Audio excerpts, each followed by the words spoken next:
Thank you everyone for tuning in to today's episode. Today we are joined by Teri Schmidt, who is the director of Stronger to Serve, where she seamlessly integrates team building, leadership development, and community service. Her workshops and leadership coaching cultivate empowered individuals, high-performing teams, and impactful contributions to society. Now, Teri also hosts the Strong Leaders Serve podcast that inspires leaders to make their workplaces more compassionate and just through their leadership without burning out. Not only that, she practices what she preaches as she gives back to the community in so many ways while still having time and energy to be an Ironman triathlete and being outdoors, spending quality time with her husband and two teenage kids. Thank you so much for being here, Teri. Well, thank you, Charlotte. I'm excited to be here and looking forward to our conversation. Oh, me too. So for our listeners, they wouldn't know this, but our paths actually crossed a few years ago. And it was when I first learned about your nonprofit, Stronger to Serve, which encourages people to be physically active and volunteer at the same time. I think I found it on like Instagram or something, actually. I was like, what is happening here? I love this. This was like, like speaking my language. So your intention for doing that, I believe, was to help them realize their own value at the same time as making your community even stronger. And obviously they're getting healthy and fit in the process as well. Exactly.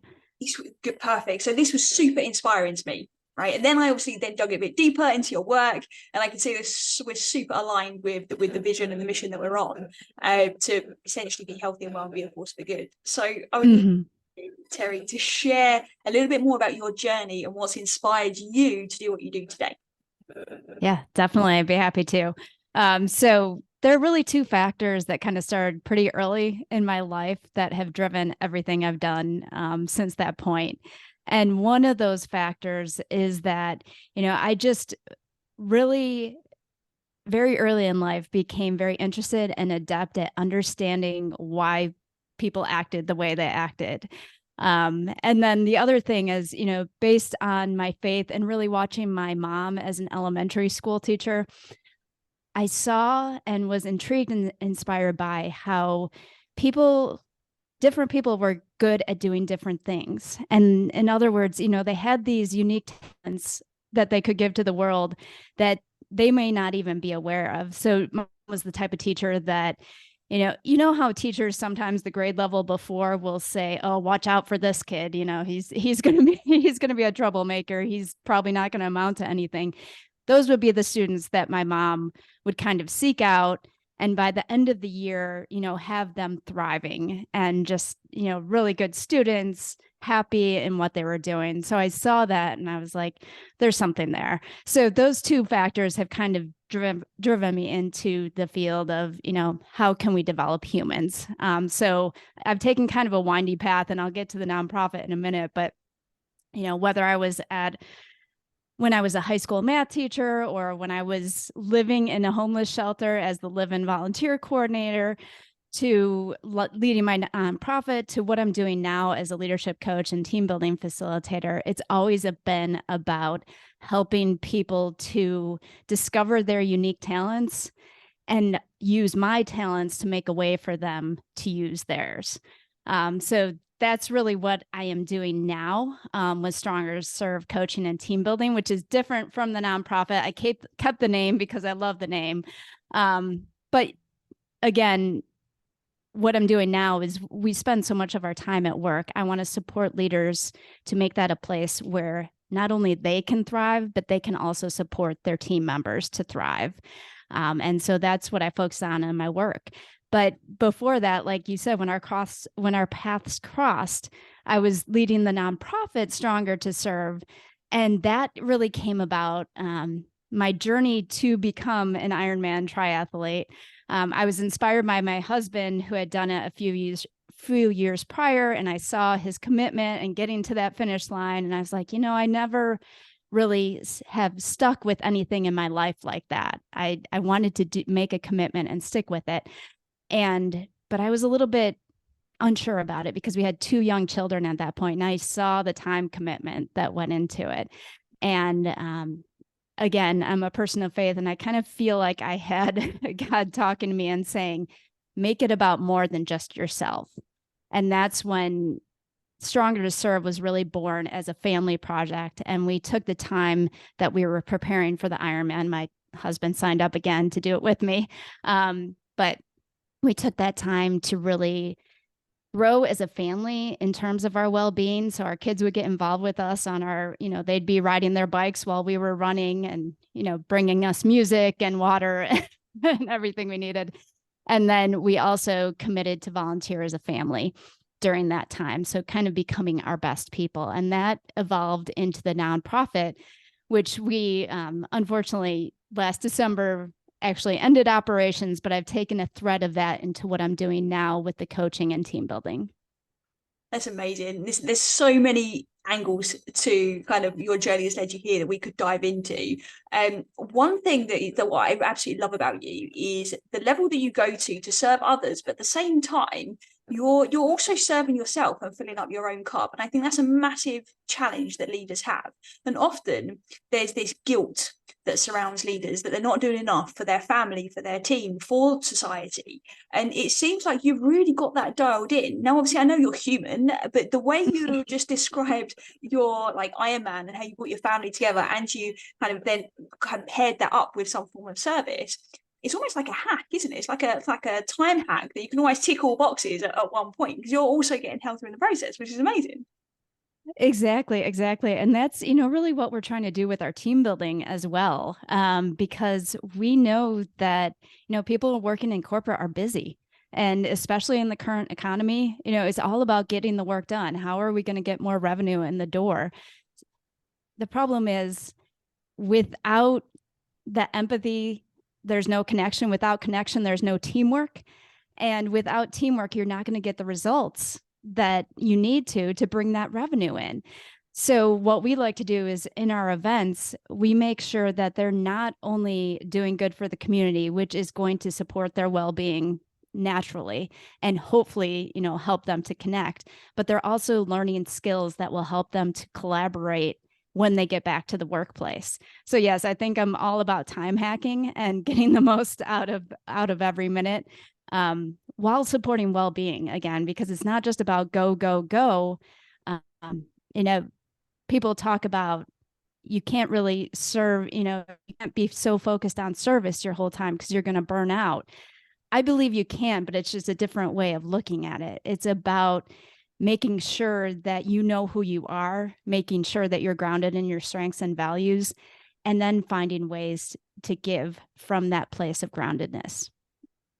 So it's so interesting that you mentioned that because when we first really moved into kind of the workplace wellbeing space, it was as a result of working with so many leaders and coaching them to really find out what their values are and what those strengths are so that they could like fulfill their own needs so they could then serve, right? Because unfortunately, by the time clients got to us, they were already burnt out. They were already at that point of almost no return. So it's absolutely essential that, you're building from that strong foundation. And as cliche as that sounds, it really is the fundamental, isn't it? It is. And I agree. I hesitate to say it sometimes because it does sound cliche. But if you really go and put the time and effort into doing that internal work, it does reap huge benefits in what you are able to do for those that you work with and for the greater community. Yeah, exactly. And I know, you and I share the similar mission of like community, right? And giving back and paying things forward. And I know a lot of our listeners will feel the same. I think sometimes, though, that can seem like a bit far from the reality that most leaders in particular are in because they are so busy. They're short on time, they're short on energy, got so many responsibilities. It can be hard to maybe go there and to really kind of hone in on that. But service can be just showing up as a good leader, right? And really just showing up in your best light so that you can get the best out of your team. What's your thoughts on that? Yeah, I completely agree. That's really why my personal definition of leadership and the one that we use at Stronger to Serve is courageously using your talents to make a way for others to courageously use theirs. So what that may look like you said, showing up to serve is just about, okay, how do I understand this person that's working for me as a human and not just a resource? How do I understand what drives them, what makes them tick, what makes up the rest of their life outside of these hours that they spend with me, so that I can make a way for them to use those talents that they have, because that's going to benefit everyone. That's going to benefit them from a sense of career well-being. That's going to benefit the company, obviously, in that you're getting the best out of that employee. And it's not kind of a command and control type leadership where, yes, you may get short-term results, but that's not going to last for anyone. The results aren't going to last. People's well-being is going to suffer. And it's not a long-term solution at all in the way that really showing up, serving, getting to know people so that you can motivate them in that way is. 100%. And it's almost like that quick fix mentality, isn't it? And it's particularly here in the UAE, everything moves really, really fast as well. I mean, I'm sure it does everywhere, but in the UAE, it just feels like time disappears. And it's something that I know is like adds even more pressure onto every employee, every level, to be honest. And you mentioned something earlier about empathy and connection. What role does that play when it comes to like the long-term sustainability of results, again, at all levels of the business? And I know you've just said it makes it sustainable, right? That connection, it breeds those stronger relationships. But is there any other kind of insights that you could share with us there? Yeah, I mean, I think we all want to be seen, right? And that is what empathy is all about. That is, understanding other people's thoughts and emotions so that you can understand why they're acting the way that they're acting. And that breeds connection. If I'm on a team and I have no concern about if you fail or not, or I have no sense that when you fail, I'm also failing in a sense, we aren't going to get the benefits of having that team cohesion. There's a ton of research out there that shows that, when teams have that team cohesion, they are better able to support each other in the combination of their strengths and talents to get the results that you need to get as quickly as you need to get them. So again, without that connection, you're not going to have that. And essentially what you're going to have is you're going to have individuals that are, yes, working side by side, but there's no teamwork. And they may be even worse, competing with each other because their leader sees them as individual resources that are assigned to tasks that just get work done. And so they see themselves as that way. So each person on the team is, in a sense, expendable, and is just a threat to me advancing to the next level. And when you have that kind of environment, again, the results are not going to show up in the team's performance.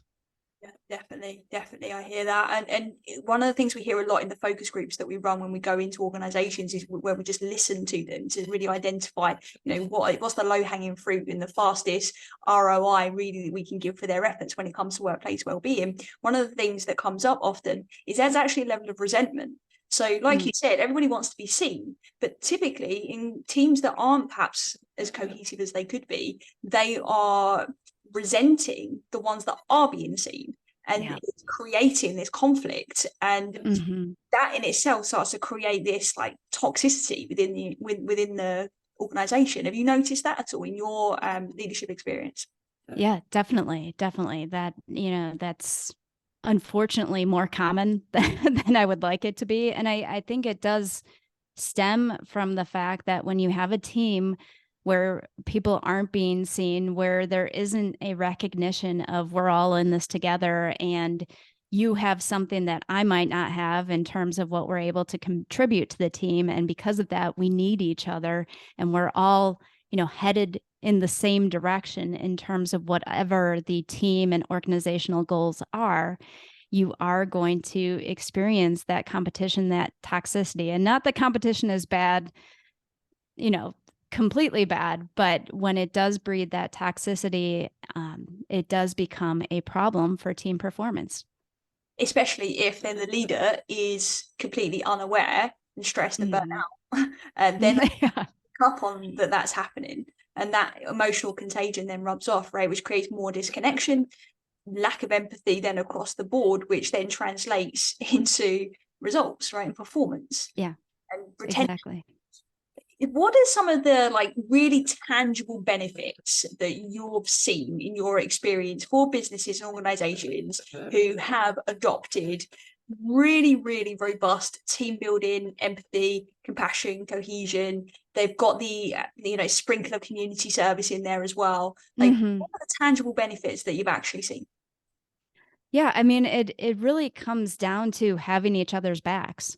So, there are a lot of benefits. That is one of them, in terms of having each other's backs. That's, if I have a team member who needs to be out for some reason, for example, they, need to pick up their kid or have a sick parent or something else, they know that the team achievement is not going to stall because, again, they have each other's backs.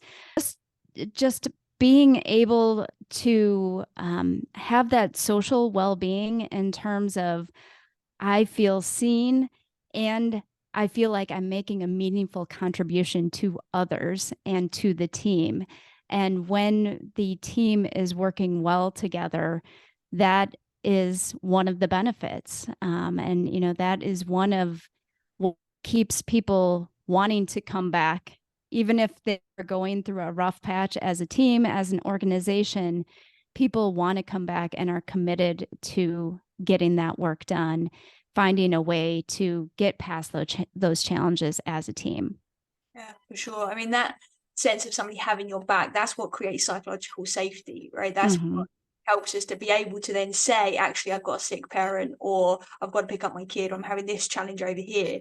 It helps the individuals to be able to almost highlight themselves as vulnerable employees at that point, and for leaders to be able to see that they're in a vulnerable spot right now, that's okay, and they're not going to be penalized or judged for it. Like you said, it keeps people coming back and it builds a reputation. One of the biggest challenges that's being faced here in the UAE at the moment is attracting new talent.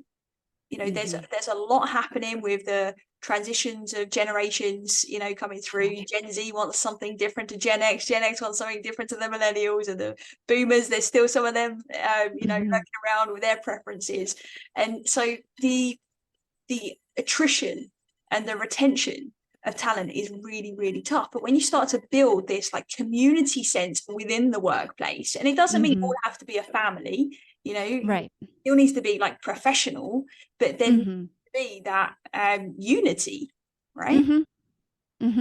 Yeah, exactly. And I was just looking through Deloitte's Gen Z and Millennial report, and they were talking about 1/3 of those generations will reject an employer based on their personal ethics and beliefs.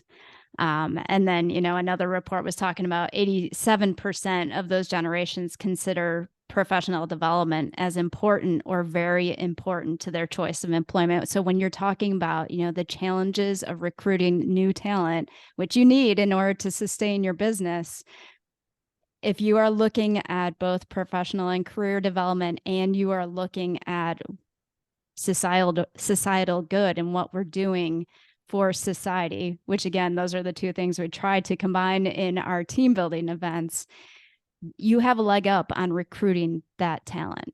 Yeah, exactly. It's so funny, isn't it? There's an organizational behaviorist here in the UAE. Her name's Sylvia. She'll be on the podcast as well at some stage. And she said to me about Gen Z are at a point where they're not even committing to like buying a house in the old traditional ways, right? They're not committing to marriage. They're not going to commit to a company if they're not going to commit to their own personal relationships and their own sense of security to some extent from a living standpoint. They're not suddenly going to pull that on the line and then go all in with a company that isn't aligned to their values. It's like a paradigm shift that needs to happen within leadership. It's a fascinating topic, and I think that's something we probably talk about all day long. What I really would love to ask you, though, Teri, is like what you're doing with your team building activities is something similar to how we integrate social good into workplaces here. And I would love to know, like, how do you do that? So for anybody listening, any leaders that are thinking, okay, well, how do I, increase empathy and really help people to connect in a meaningful way with both their work and their contribution to society? Like, how do you do that within your team building experiences? Yeah, so we do it in a couple of different ways. I'll give you just some examples of some of the standard offerings that we have. One of them focusing on resilience really takes teams. So the skills that they're working on are those resilience building skills, and we focus on them knowing their own strengths, their own values. We do a little bit of work around that, so they have that foundation. Our logo is a tree, so it's, that's kind of the trunk of the tree. But we also connect them very quickly to each other to learn that about each other. So you're building the empathy on the team there. But then in terms of the project for the community, another one of the resilience practices that we go through, and that's kind of like the branches of the tree, how you reach out and touch those next to you, is gratitude. And so we walk them through a very specific model of expressing gratitude.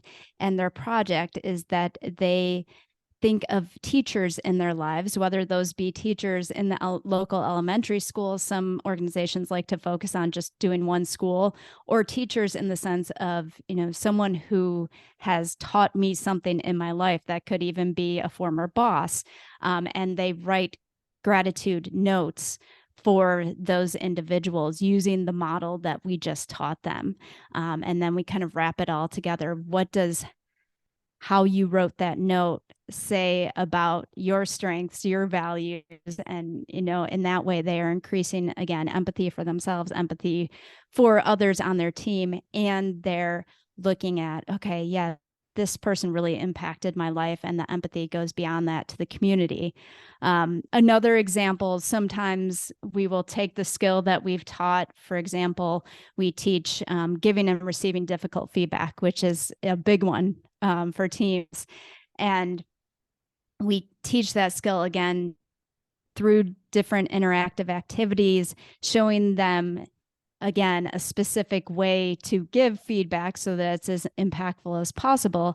And then their project, they're actually creating paracord lanyards for first responders, firemen, policemen, and active duty servicemen and women. And that's a skill that a lot of people don't know how to do. So we'll partner them up. One person will watch a video learning how to do it, and then they'll have to teach the other person. And then that other person has to give them feedback using the model that they just learned in the workshop itself. So we're using the community service project there as really an opportunity to practice the skill that they just learned, that they are going to then be able to take back to the workplace when they have difficult feedback that they have to give to someone or receive themselves. Excellent. I love that so much. Like, there's so many different ways you can go with this, isn't there? Especially when if you can just add a creative spin to it, Exactly. it's really a case of looking, okay, what does my community need right now? What are we passionate about? And Mm-hmm. as a company, hopefully the company already has a mission and some values that are aligned, that they can actually choose a project and choose something that's important. And it comes back a bit to what we said at the beginning of like activity pairing to some extent. Mm-hmm. Because sometimes I think it's very easy for companies to think, oh, that's going to be too much work. There's almost this like misconception that if I'm going to couple some kind of service with this, then it's just going to make even more work for me. And that's the last thing any leader really wants, isn't it? They would rather have, Yeah. Yeah.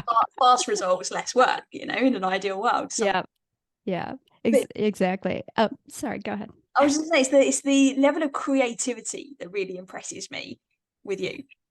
Yeah, thank you. Yeah, and I just wanted to bring up one more example to your point about, kind of getting the two for one and not putting the extra time in there. We did another team building activity with a group where the skill was about identifying each other's kind of superpowers and how they work together as a team. But then the project itself, this was a team that did a lot of data analysis and reporting. And their project was to support a local nonprofit in creating a survey process that they could use to survey their clients. So they, again, were practicing skills that they were going to need back on the job while doing good in the community. So we try to work with each organization, use our creativity to find an experience that will get them the most return on their investment of time as possible.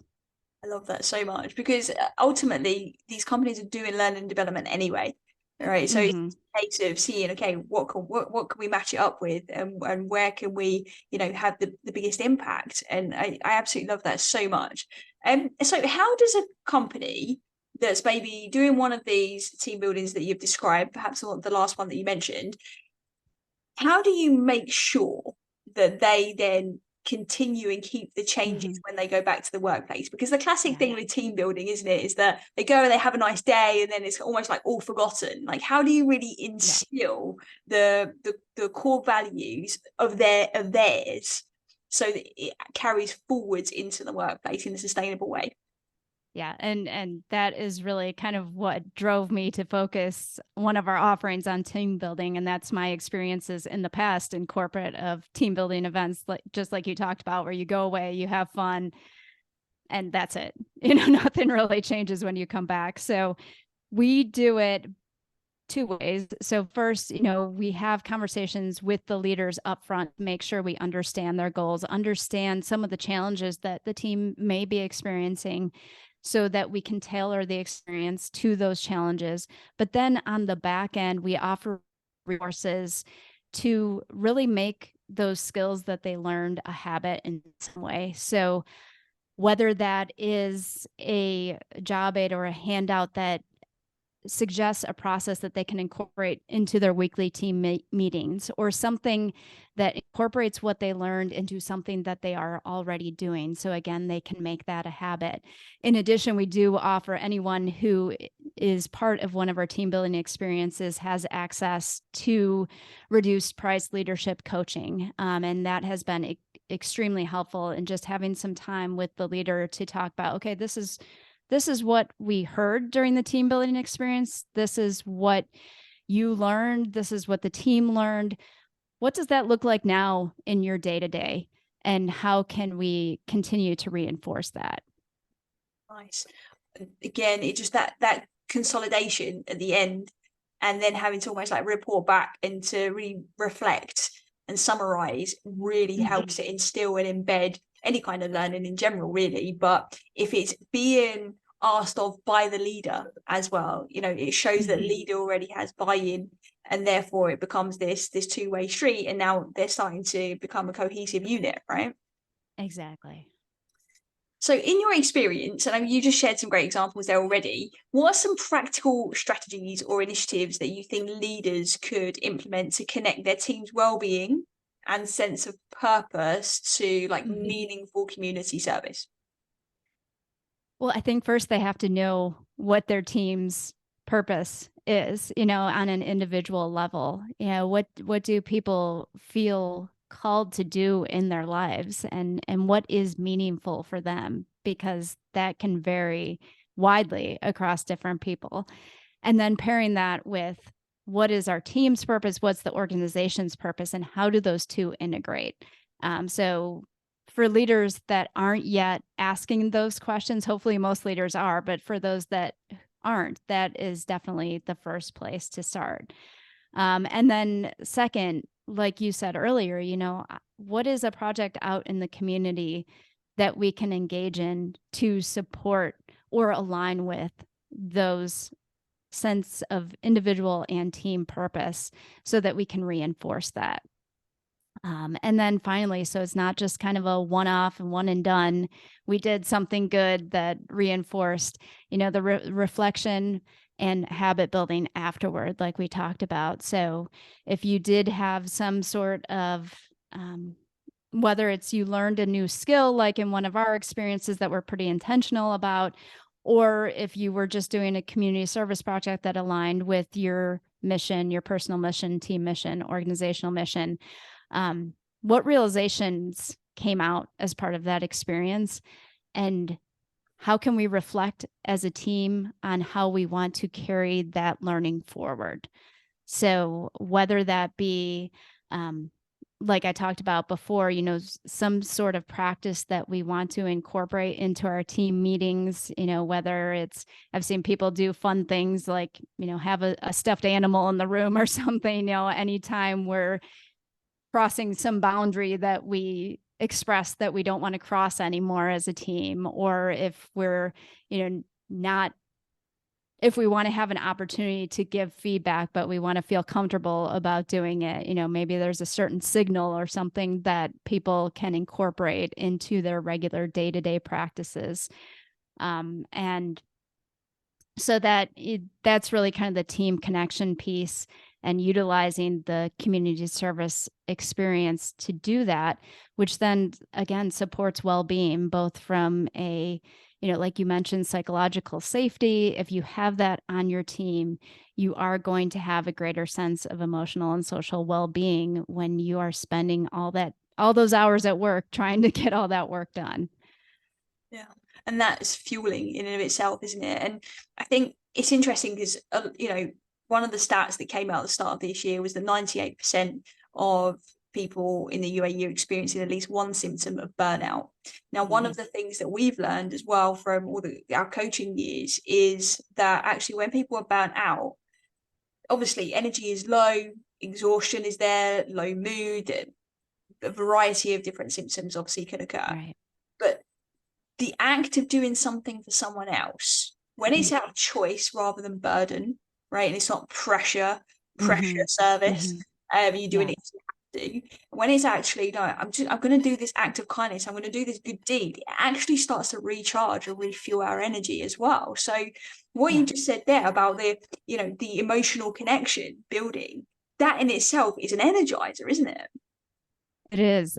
Yeah. And I'm not sure if you're familiar with Kelly McGonigal, her Upside of Stress. She had a TED Talk and a book, but she talks about the tend and befriend response to stress and what happens in your brain when that's activated. And I've experienced that in my life in small ways, when I'm feeling really down or demotivated, if I can do something for someone else, it just clicks a switch almost. It's the same way as if I can go out for a run, for example, that can sometimes flip a switch. But that tend and befriend response, like the reward center being ignited with the dopamine being released, that's even another reason that we incorporate the learning as part of our experiences, because that reward center being activated actually supports learning and retention as well. So it's kind of like a double impact. But yes, doing good for others is something that, even though you may feel like I have nothing left to give, that can be an energizer for you because of those responses that happen in our body. Yeah, and unfortunately, the old saying is true that often we'll do more for other people than we'll do for ourselves. Sometimes that can work to our advantage if we're strategic about it and we're doing it with the right intent, I believe, as well. And it's something that you speak about, is that these acts of service are essentially priming the brain to be able to learn the new skills. And that sense of priming is really a case, again, of laying that foundation to make it become the norm, so that it's easy to work well with your colleagues. It's easy to be able to see the big picture and to have compassion and have perspective. One of the other things that obviously we've realized from working with so many people is that perspective is one of the first things that goes when we start to get burned out, right? We start to become more narrow-minded, right? Because we're living in survival mode. So we're looking for our prey, essentially. Problem, not intentionally. Often this is completely unconscious. But when we're able to actually leverage that and understand what is going on, we can actually then start to make a difference and prime the brain that when we're even in that state of default, we can respond from a constructive way. Yeah, it's so fascinating how that can work, and it's sometimes counterintuitive too, because you think I'm burnt out, I'm in this place where I just have nothing else to give, but in reality, that may be the solution that you need, done well. Like you mentioned, sometimes we just do so much for others that is what leads to the burnout. But I like to say, strong leaders serve, strong leaders don't rescue. Strong leaders are not nice all the time. They're kind, they're not nice all the time, but they serve others. And that involves having boundaries, that involves being grounded in who you are. It's different than just overextending yourself because you just want to do good for others all the time and haven't really even been intentional about what that looks like and how you can best serve others. Yeah, brilliant. Now, if there's a leader listening to this, at any level in organization, that is thinking, wow, strong leaders do not rescue, they serve, right? Because that is a very powerful statement if we really think about it. Well, if somebody's listening to this and they're thinking, I've been rescuing, I haven't been serving, where do they start? I think it's looking at, kind of take an inventory of where you have been rescuing and why. So what is the motivation behind that? Is that because you don't feel that the person is equipped to do the work that they need to do?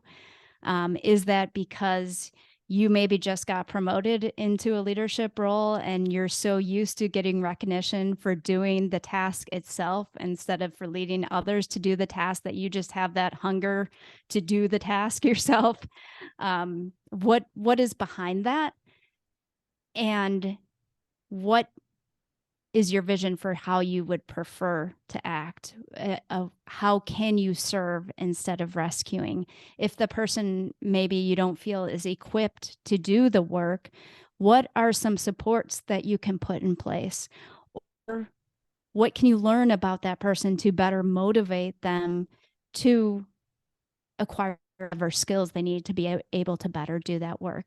If it's something that's more internal to you and more kind of, maybe a little bit ego driven, or just because you're in that transition, what is some work that you need to do in order to feel recognized for the role that you are currently in as a leader? So how are you going to celebrate when you do serve someone or when you do help someone else to be successful, as opposed to you being successful yourself doing those tasks? And I hesitate a little bit because you are being successful and helping others to be successful, but it just looks different. Yeah, often one tends to come from a place of insecurity or even fear or frustration rather than from a place of confidence and compassion. And don't get me wrong, I think everybody, one of the most universal beliefs is that we're not good enough. I think that's something that every human being experiences. Definitely leaders is one of the top beliefs, right? That fear of not being enough. So therefore that insecurity starts to seep in. And when we're coming from that place, it's hard to be truly empathetic. It's hard to be compassionate. It's hard to really take ownership and serve, I think. So there's some great tips right there. Teri, thank you so much for sharing those. So I mentioned earlier in your intro that you obviously are a podcast host yourself, which is called Strong Leaders Serve. Can you share any kind of key insights or light bulb moments or strategies that you've uncovered from your own podcast guests in achieving a thriving workplace? Oh gosh, there are so many. I think one of my favorite episodes was focused on how leaders can create meaningful work. And there was a 3 C's model of that, and it really hit me because it was true in my life as well. It's a model based on research. Tamara Miles was my guest there. And she has a book coming out as well. But the 3 C's are that you have to have contribution, which is really around you, like we talked about earlier, is that person's individual purpose or individual mission aligned with the team and organizational mission. That's usually what people think about when they talk about creating meaningful work. But the other two are equally as important. And the other C is challenge. So people have to feel that it's just kind of outside of their comfort zone in terms of the tasks that they're being asked to do and being supported in doing that. And then the third is community. And that gets to what we started talking about today. So how do you have people around you who have your back? And do you feel that in your workplace? So if you have community, challenge, and contribution, and you can create that as a leader for the people on your team, you're well on your way to creating that meaningful work and having an engaged workforce. Fantastic. I love that. I love that. I totally put you on the spot with that because I know you've done a lot of episodes. So there's so many gems, no doubt. So anybody listening, obviously go ahead and check out Teri's podcast. All the links will be in the show notes. But before we wrap up, Teri, I've got a couple more questions for you. One being, as somebody that clearly leads by example through your mission, through your experience in both corporate and obviously as an entrepreneur yourself, for somebody that's hosting podcasts, family person, like not just a mum, but obviously you're serving your whole community as well, and you're like extending your family essentially. How are you managing to keep your own head above water as you continue with all of these responsibilities that you have?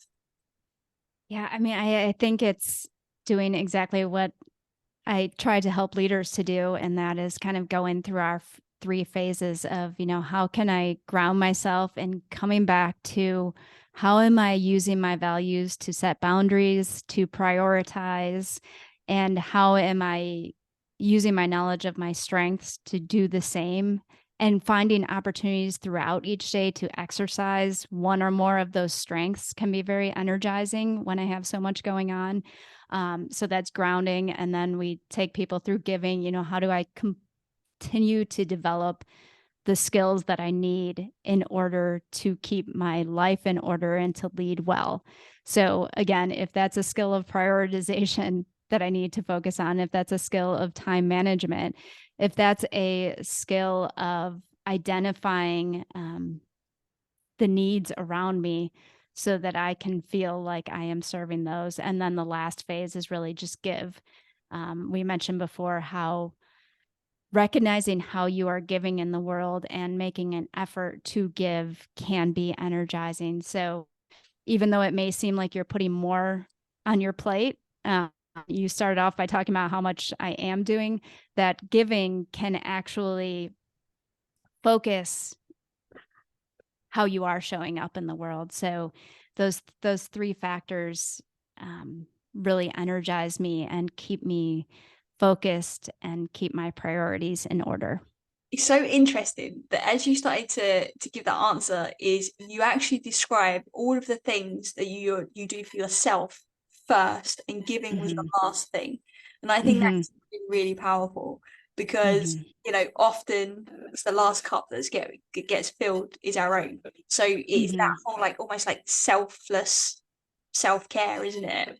That has to happen. It's not. I'm not a big fan of the self-care phrase just because it's been a bit overdone. Right. But it's that notion of like knowing that you're standing firm on what you believe and who you are, and your own identity that then drives everything else. Because without that, you can't give in a resourceful way. You can't show up for your family. You can't go and complete Ironmans and serve your podcast audience and your clients. It just doesn't work like that. So taking that time for yourself is absolutely essential to be able to give efficiently. Is that fair to say? Exactly. It is fair to say. And I feel the same way about kind of the self-care term. And, the phrase that everyone always talks about is the put your oxygen mask on first, which I feel is a little bit overused, but I like to follow that up with, for the purpose of what? Why are you putting your oxygen mask on first? It's so that you can help others put theirs on as well. So that really is why, we don't just focus on the leaders taking care of themselves. It's for the purpose of what good they are doing out in the world, because that is really when you get the well-being benefits. That is really when you get the societal benefits of being a leader. Yeah, definitely. And also then the financial benefits that come as a result of your business sustainable and that has a good reputation. If we all think about some of the brands that we love the most, we all think about the places that impacted us the most. It's because we believed in them and their mission, and we really like something about them, which is why we continue to go back. And that is only ever good for business. Yeah. So exactly. Yeah, I'm so glad you called that out. That I forgot to mention that, but it's critically important, especially to business owners. That financial benefit is a result of doing all this work. It's not just about feeling good. It's about having sustained financial success. Exactly. And it's funny, right? Because obviously you and I in this space, and a lot of the podcast guests obviously we have on here, we almost like take it as a given that of course the financial Right. revenue is going to come as a result of this. Like it's almost like we're already too far down the rabbit hole to even need to mention it anymore. And Mm-hmm. I don't say that, you know, in a kind of egotistic way, but really in a way of, no, we have to pull it back because there's so many leaders out there that are not seeing that connection between the two, and that in itself is damaging well-being. So the great news is the conversation is getting more broader. You know, there's so many fantastic leaders that are forward thinking, that are really owning this, and they're proving over and over and over again that actually, do you know what, you know, finances almost become like a symptom. You know, healthy Mm-hmm. mind becomes a symptom of just being well. So Right. it's quite inspiring to see what's happening across the industry, really, across the Mm-hmm. world as well. Agreed. Definitely. So, Teri, we have spoken a lot about giving today and service. And as you know, everybody that listens to this episode, there will be a donation given from the Wellness Theory and our partners over at B1G1 to great causes that are aligned with global goals. And you selected to make your donation towards the goal of no poverty. Mm-hmm. Tell us why. Why is that so important for you? Yeah, it gets back to my definition of leadership and making ways for others to be able to courageously use their talents.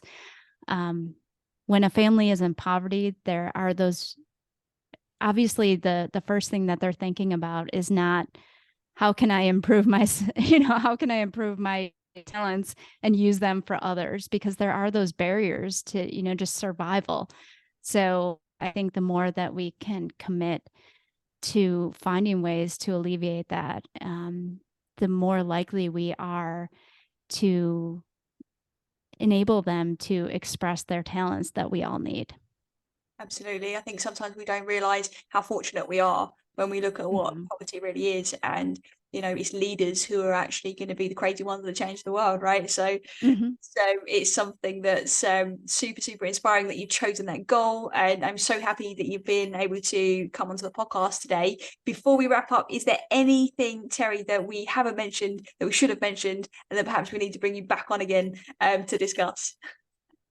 Not that I can think of right now. I would love to come back on anytime. I love what you're doing, and that you are contributing and donating based on what your guests are passionate about. That's just such a wonderful thing that you're doing. So thank you for all the work that you are doing. And like I said, I'm open to having another conversation at any time. Awesome, brilliant. Thank you so much, Teri. Your LinkedIn profile and your website will all be in the show notes, so anybody listening will be able to come and find you. I really, really encourage you to go and check out particularly the team building elements of what it is you do. Obviously, everything you do is great, but I think it really ties in nicely to some of the things we've spoken about today. So by all means, go and check out Teri, and we'll see you on the next episode. Today's episode was hosted by myself, Charlotte Stebbing Mills, the co-founder of The Wellness Theory. If you enjoyed this episode, please do subscribe and share with someone who may benefit, and be part of our mission to help people realise when they're healthy and well, they can be a force for good in the world. I just wanted to share some more about our partner, B1G1. B1G1 is a global movement that enables businesses to incorporate effective impact creation into their everyday activities in a simple and powerful way. Through B1G1, businesses can choose from a wide range of verified projects around the world and integrate these impacts into their business operations. The core concept of B1G1 is that every business transaction or interaction can be directly linked to making a positive impact in our world, whether it's providing access to clean water, supporting education, planting trees, or addressing social issues. B1G1 enables businesses of all types to make a real difference. To find out more about them, visit their website at b1g1.com. Until next time, be well, mean well, and make a difference that lasts. See you in the next episode.